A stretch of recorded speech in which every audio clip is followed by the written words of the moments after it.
Well, there is Steve Borthwick's 23-man England squad that plays Australia this weekend at Twickenham, a game that now takes on even more significance, doesn't it? Given the heartbreaking way England snatched defeat from the jaws of victory against the All Blacks. England cannot contemplate losing to Australia as well. And now, even thinking a week on, when the world champion Springboks come to Twickenham, I'll be there for that game. I cannot wait. England have to win that game now, or this November is regarded as a failure. So, continuity from Steve Borthwick with that as the context, is that something that you're pleased about, you're frustrated about? What are your thoughts on this selection, which shows the same 15 men taken to the park this weekend, albeit Henry Slade and Ollie Lawrence have switched shirts around in the midfield, 2 changes on the bench, and a 6-2 split is gone, 5-3 split. Is that enough change for you, or did you want to see more? What do you think of this? Let me know in the comments down below. Give the video a thumbs up. That really helps me spread the word, and I would love it if I would earn your subscription. I'm Tim, and this is Egg Chasers. And let me just talk about that continuity. I'm pleased about that. I'm pleased. And in particular, I'm pleased to see George Ford's name there again. Yes, I've defended him already a bunch on the channel. I love the guy. He's an England rugby hero, and he'll be involved in the England squad in the next World Cup, and he should be. He's absolutely brilliant. I wanted to bring something up which someone in the comments the other day mentioned. Actually, let me get this up there. That it was only a month or two ago, a couple of months back, Marnie Lebock had a howler against Argentina for the Springboks, who were trying to go unbeaten through the Rugby Championship. They lost a game out in Argentina, and it would have been so easy to not only blame Marnie Lebock for the defeat, but for the coach to then change, bearing in mind he had Andre Pollard as one of the guys he could pick in his place. What did Rassie Erasmus do? Double World Cup winning head coach. Everyone talks about how amazing his man management is. He backed Marnie Lebock all the way. Picked him again the next week. Made a point of saying that a team loses a game, not an individual. And what happened the following week? Marnie Lebock had an absolute worldie of a match. Love it. Absolutely love that. And that is why I'm delighted to see George Ford on the team sheet again. Back the guy. He's an England hero. And he had an off day, but he was not alone. And the defeat was not George Ford's fault. So I'm pleased to see him on the bench. I'm even more pleased to see him on the bench in a 5-3 split, because the one criticism I had before selection last week is I do not understand the balance on the bench. A 6-2 split with Randall and Ford as your backs made no sense. It meant England were exposed. Fortunately, there wasn't an injury to a winger or a centre, but had there been, England were in trouble. So I'm much more comfortable with a 5-3 split, and I'm really pleased to see Ollie Sleightholme involved. That feels like a positive attacking move, and it adds a little bit of impact that England lacked on the bench. I'm still not particularly happy with the 4 England forwards, 5 England forwards that are on the bench, but I'll get into that in a minute. But I'm very happy to see Ollie Sleightholme, real spark when he plays, and it also leaves open the possibility, which is, I'm sure, is what many people thought, as I did straight away. Sleightholme on the wing, Freeman into centre.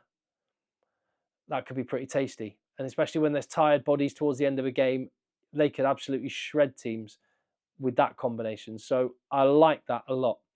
In my team that I picked yesterday, I had Randall starting and Spencer on the bench, not because I think Spencer did anything wrong or that Randall actually had a poor game, just that the combination of Randall and Ford wasn't one I ever remember seeing before, and I didn't think it were. The England scrum was going backwards.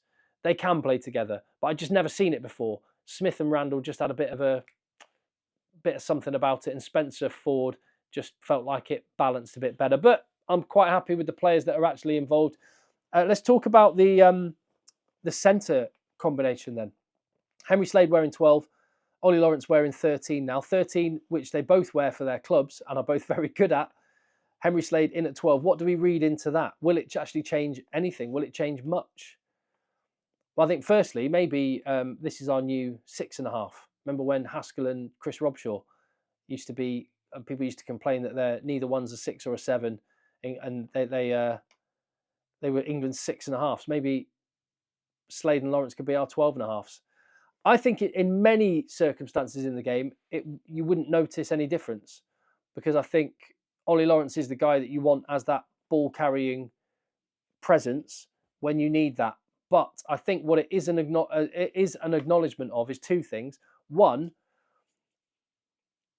you never saw Ollie Lawrence with the ball in any kind of open field, and he's deadly for Bath and has been for England when he gets. So this is an acknowledgement that we need to get him into a little bit more space. And it's also acknowledgement that England's just did not get the ball. They didn't give the ball any airtime or any width at the weekend. Marcus Smith only passed the ball. This stat just blows my mind. I mean, correct me if I'm wrong, but I've seen this stat written in a couple of articles. Marcus Smith only passed the ball 8 times during the match. Was it 9 times? 8 or 9 anyway. That's not enough. It's not enough. And that's not me having to go at Marcus Smith. That just meant that England weren't creating the shapes and opportunities that Marcus Smith felt like he could distribute. So getting an extra pair of hands a little bit closer to the breakdown might actually mean that Tommy Freeman gets the ball. It might mean Emmanuel Faye-Waboso gets the ball when he's not returning a kick or getting scoring a try after an interception. So I hope that that's what that is an acknowledgement of. Because, yeah, when you actually think back to the game, most of England's good attack came through the forwards. And that's not how we're going to score tries. And England do not look dangerous enough. And maybe that subtle change might actually make a bigger difference on the day. I'm certainly hoping that is the case.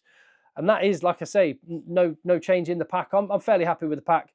Genge, George and Stewart did a good job. Love Itoje and Martin. Chandler Cunningham South was a revelation. And when Ollie Chesham's back, that's a proper ding-dong battle for that number 6 jersey. Love that. Still no Sam Underhill on the radar, fit and available, as I gather. But I'm pleased to see Tom Curry continue. I thought, bearing in mind how long he's been out for and how little rugby he's played, he was excellent. And Ben Earl is Ben Earl. Good stuff. As for the bench, the forwards still concern me slightly.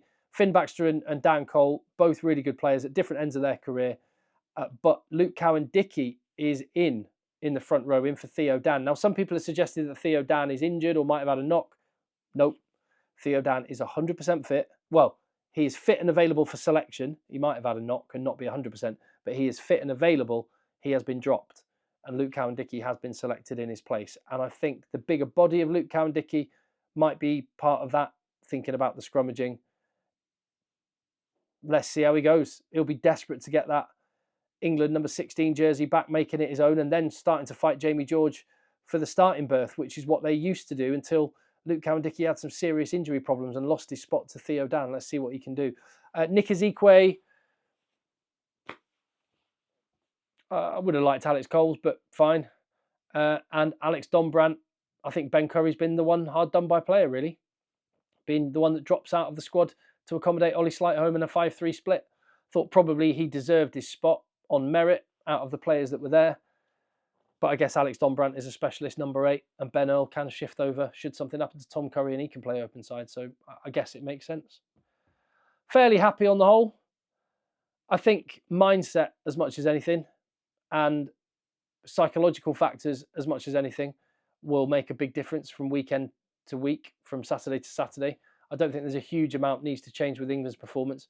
They just need to, when they smell a bit of blood in the water, go for the jugular. Am I mixing my metaphors? You know what I mean. Just a bit of killer instinct. Let's get some tries. Set ourselves up to actually beat the world champions. Can't wait for Australia's team now. Who's going to play? Is that new lad, Suhaili, going to be involved? Is Karevi back? They've got some handy players. Deserve respect. But England absolutely 100% should be beating Australia. And if they don't, well, we've got bigger problems than who's wearing any one of these shirts. We're in a mess. So let's just hope that isn't the case. There you go. Right. Thank you for watching. I appreciate your support on the channel. Give the video a thumbs up. Hit subscribe. Leave your comment down below. I'll see you on the next one.